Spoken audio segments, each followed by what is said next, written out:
Mon mari avait fait toute la guerre, il avait des décorations importantes, des décorations anglaises aussi, et il était connu partout, mon mari, après ce qu'il avait fait. Il Donc, dérangeait en fait. oui, mon mari était un homme libre qui les a beaucoup dérangés. Un général, quand il a une punition, ce qui a été le cas, c'est pas l'armée qui lui donne, c'est le Conseil des ministres qui décide ce général, vraiment. Donc il a été mis 2 mois en forteresse à la Courneuve à Saint-Denis, voilà, enfermé dans une petite chambre avec un petit lit en fer, voilà, comme un prisonnier, sauf que c'était pas à la santé, c'était chez des gendarmes, ouais, des militaires, quoi. Voilà, et il a été enfermé là pendant 2 mois, et le but c'était que surtout les journalistes ne le voient pas. Et après, il a été envoyé à Brazzaville. Que mon mari, bon, bah, il a eu un poste bidon, je ne peux pas dire autrement, puis finalement il a quitté l'armée quand il y a eu le putsch des généraux. Mais quand mon mari était en forteresse, il a reçu beaucoup de courriers de gens comme vous, comme vos parents, à vous là, et d'autres, qui lui ont écrit en disant « Merci de ce que vous avez fait, vous nous avez redonné du courage pour continuer à essayer de protester, merci de ce que vous avez fait. » Donc il a eu beaucoup de courriers de gens, de la brave population française, je pourrais dire, mais des autorités civiles et militaires, non. Bien sûr que non, il avait choqué, il avait dit, vous savez, il y a les chanteurs et la poésie, il a dit la vérité, il doit être exécuté. C'est bien une chanson que vous connaissez, ça. Il a dit la vérité, il doit être exécuté. Et bien voilà, il a dit la vérité. Il doit être exécuté. Le résultat, c'est qu'ils ne l'ont pas exécuté. Et un de mes gendres m'a dit, vous savez, Simone, vous avez eu de la chance qu'ils ne soient pas exécutés. Non, mon mari pensait que les Français seraient réveillés. Ce qu'il y a, c'est que les Français ne voulaient plus entendre parler de l'Algérie. Hein.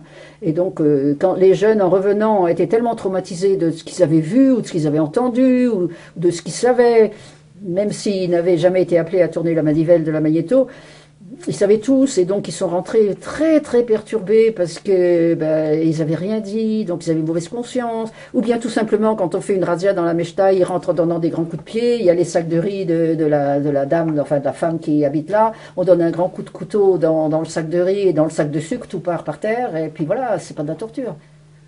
On fait jamais ça chez sa grand-mère, hein. Bon, les jeunes, voilà, et quand ils ont fait ça plusieurs fois, on commence par prendre ça, après on ouvre les tiroirs, si on trouve un bijou au plafond, on le prend, et puis après les filles sont jolies, on les viole, et puis, vous savez, c'est un enchaînement, on commence tout doucement en donnant un coup de couteau dans le sac de riz, et puis après on viole, et puis après on est parti sur une piste. Comme personne ne vient vous mettre un interdit, qu'il n'y avait plus d'interdit, de rien. Sur Alger, il devait y avoir 5 ou 6 centres de torture.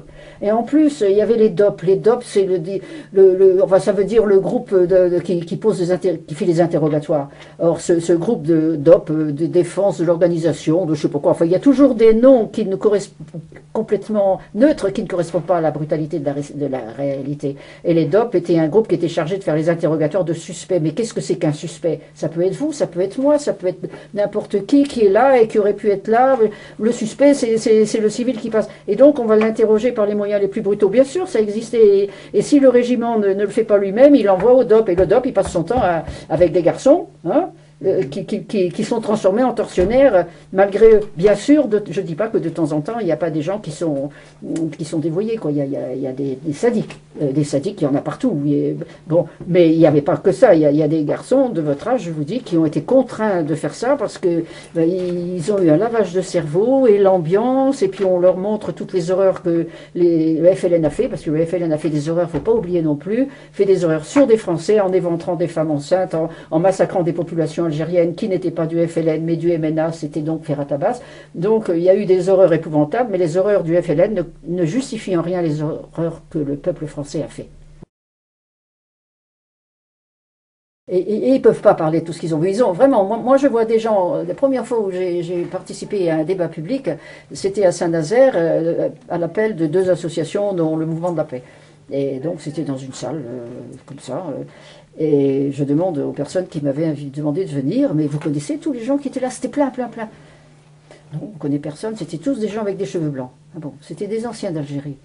Et on n'avait pas de film, donc on a pris la parole, il y avait Madeleine Rébériour, présidente de la Ligue des droits de l'homme, et puis moi, voilà, alors on a parlé un peu, puis on a posé des questions. Et bien la première fois, il y a un monsieur qui était assis comme ça, et puis qui se lève et qui dit, eh bien madame, vous me faites parler de choses dont j'ai jamais parlé à personne, ni à ma femme, ni à personne. Ça voulait dire que j'étais l'occasion. C'est pas après moi qu'il en voulait, c'est une façon de dire, je vais parler. Et il commence à dire, voilà, alors il donne tous ces trucs militaires, j'étais ici à telle date, tel numéro, tel régiment, on voit tous les renseignements militaires. Et voilà ce que j'ai vu, et voilà ce que j'ai entendu, on peut entendre des cris, hein. Et puis sa voix s'est nouée et il est tombé assis en larmes. Hein, il avait 60 ans, en larmes sur sa chaise. Un autre se lève à l'autre bout à Saint-Nazaire. Et moi, je vais vous dire, madame, et il commence à sortir une lettre. Voilà ce que j'ai écrit. Et il tremblait. Il n'a pas pu finir sa lettre, la voix comme ça, et en larmes sur sa chaise. Voilà. C'est la première fois qu'il parlait depuis 40 ans. Et toute cette génération qui était là, c'est pour ça que j'insiste pour dire la compassion que j'ai pour eux, quoi qu'ils aient fait. Quoi qu'ils aient fait. Parce qu'on les a mis dans des situations dont ils ne pouvaient pas se sortir tout seuls. C'était impossible dans la mesure où toute l'autorité militaire était sur eux, ils ne pouvaient pas. Ils ne pouvaient pas. Ou alors ils auraient été des héros tellement extraordinaires que ça n'existe pas. Ils ne pouvaient pas. Donc moi j'ai de la compassion pour eux. Et ils ont été amenés à faire des choses abominables et ils ont ça, ici, dans le cœur, qui pourrit. Un abcès qui pourrit. Et par moments, il y en a beaucoup en rentrant qui sont suicidés. Il y en a qui sont partis dans l'alcool. Il y en a qui sont devenus fous. Ça c'est l'Algérie. Par moments, il y a un mot bête qui tout d'un coup réveille en eux quelque chose. Ou alors ils ont des cauchemars épouvantables. Donc vraiment, ils sont à plaindre. Et si vous avez dans votre famille des anciens, des grands-oncles, des grands-parents, enfin je ne sais pas exactement, et ils ne peuvent pas vous en parler. Et il ne faut pas leur en vouloir parce que c'est trop douloureux, c'est pas possible de dire des choses pareilles. Et ils en sont tellement malades. Et vis-à-vis de vous, les petits-enfants, c'est pas supportable non plus. Et quand ils sont revenus, la France il n'y a pas eu de soutien psychologique comme on fait, il n'y a rien eu du tout. Ils sont repartis voilà, comme ça, avec ça. Et cette mauvaise conscience. Et comme dit Pouillot, là, Henri Pouillot, qui a été tortionnaire à la ville à Césigny, parce qu'il y a eu tous les autres lieux, mais enfin lui, il était là, il dit, mais moi, jusqu'au cimetière, moi j'aurai dans les yeux ça, et j'aurai dans les oreilles les cris. C'est vrai pour tous. Et comment votre mari était considéré par les hommes politiques ?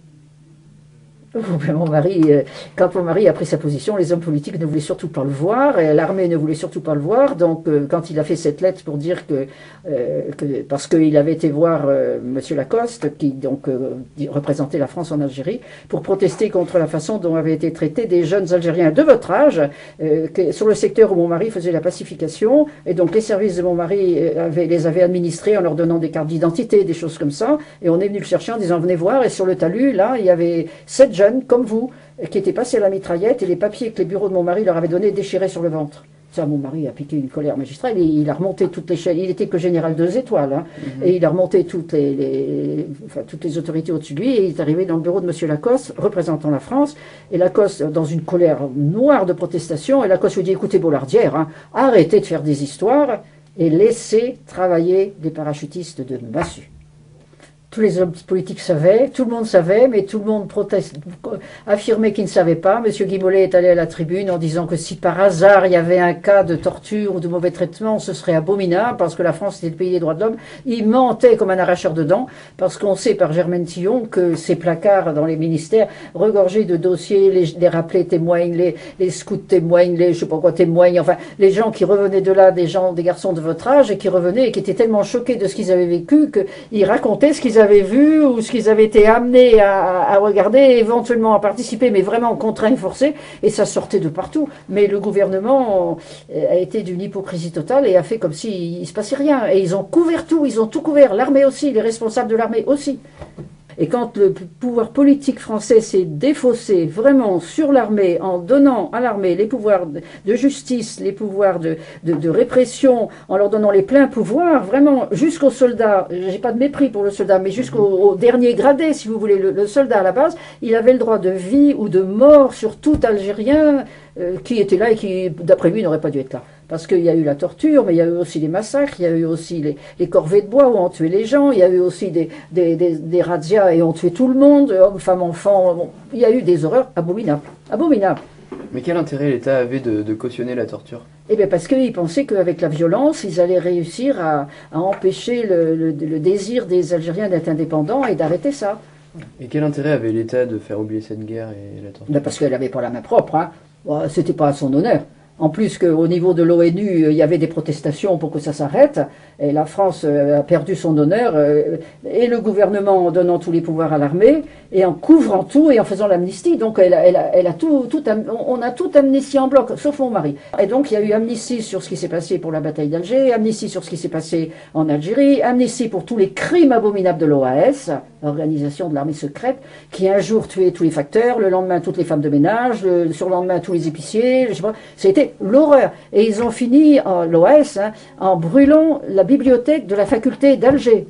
Mais le gouvernement ne peut pas se regarder en face, il a laissé faire ça. Alors vous les jeunes, c'est ça que vous pouvez faire, essayer de résoudre les conflits qui sont inévitables. Parce qu'on est 4 ici, et si on cherche bien, on a tous des différences entre nous 4. Hein. Il y a des choses auxquelles on croit ensemble et des choses pour lesquelles on n'est pas d'accord, parce que on n'est pas d'accord, on est tous différents. On a tous la même dignité, mais on est tous différents ici tous les 4. Hein. Donc si on a une discussion, on va se mettre autour et on va discuter. Mais on ne va pas s'envoyer des coups de poing. Voilà. Et vous, votre génération à vous, c'est ça, c'est de réfléchir sur la résolution des conflits autrement que par la violence de la guerre et les bombes et la folie, quoi, la folie. Les Algériens que moi j'ai rencontrés depuis, quand ils me voient, je suis la femme de mon mari, je ne dis pas que c'est comme s'ils voyaient la Sainte Vierge, mais ils ont une reconnaissance très grande pour mon mari d'avoir pris cette position. Oui, enfin un.